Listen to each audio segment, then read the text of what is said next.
I feel like I should call you the embattled Governor Tom Corbett because you must feel like they're coming at you from all sides right now. The Democrats, as always, are poking away at you. You've got an early primary opponent who's criticizing you left and right. I haven't heard him announce yet. So.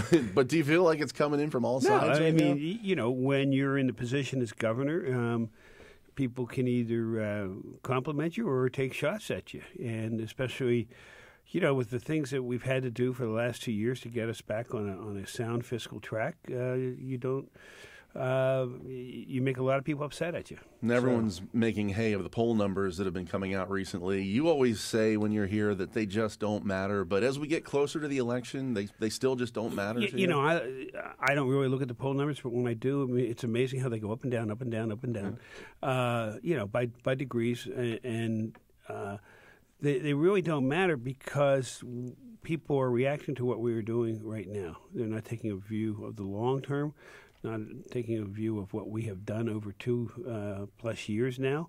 There's no advertising involved so far in a campaign. So, you know, let the people out there who want to have this job, let them go out there and start talking about what they're going to be able to do.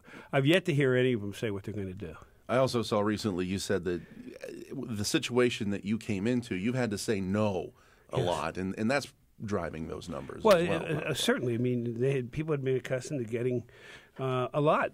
Remember, we increased the budget in the prior administration by almost $8 billion in 8 years. That was a lot of yes. We've reduced it by almost $2 billion in the first year. That was a big no. And, you know, think about kids at home. They like to be told yes and hate to be told no. Now, Governor, logic would dictate that as employment goes up, so would those poll numbers of yours. But our latest jobs report sort of a mixed bag. 8.2% is the unemployment rate. That's up over 0.5% from the previous year, but also private sector job growth was up around 40,000 from the previous year. So we've heard a lot of spin in both directions. What's the real story here? Well, private sector job growth over 2 years is about 119,000. That's private sector. Public sector is reduced by about 25,000, and that means people were moved off those roles where the taxpayers are taking care of them, and either moving on to private sector roles or they've gone on to the unemployment compensation. Hopefully, they went over to the private sector roles where the private sector is taking care of it. What I am told is when we see these numbers, we have also seen more people who had quit the workforce, quit looking for jobs, say, you know, I see jobs out there, and they're coming back in and they're looking for jobs. It's really the only way to explain those two numbers, That's for right. Unemployment to be going up, yet jobs also to Right. be going up. People are coming back. That shows encouragement, I think, in the economy. I'll tell you, if you're an unemployed welder or carpenter or bricklayer, you know, somewhere in the trades, I don't know why, because, you know, from what I hear from the construction trades, they're looking.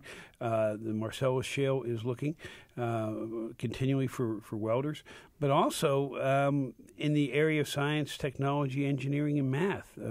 I was meeting with two major companies. I was meeting with Philadelphia Energy Solutions, the people who took over the former Sunoco plant down in Philadelphia yesterday. They are, you know, very worried that they're not going to have enough petroleum-type engineers out there in the near future. So for our young people, those are the careers to start taking a look at.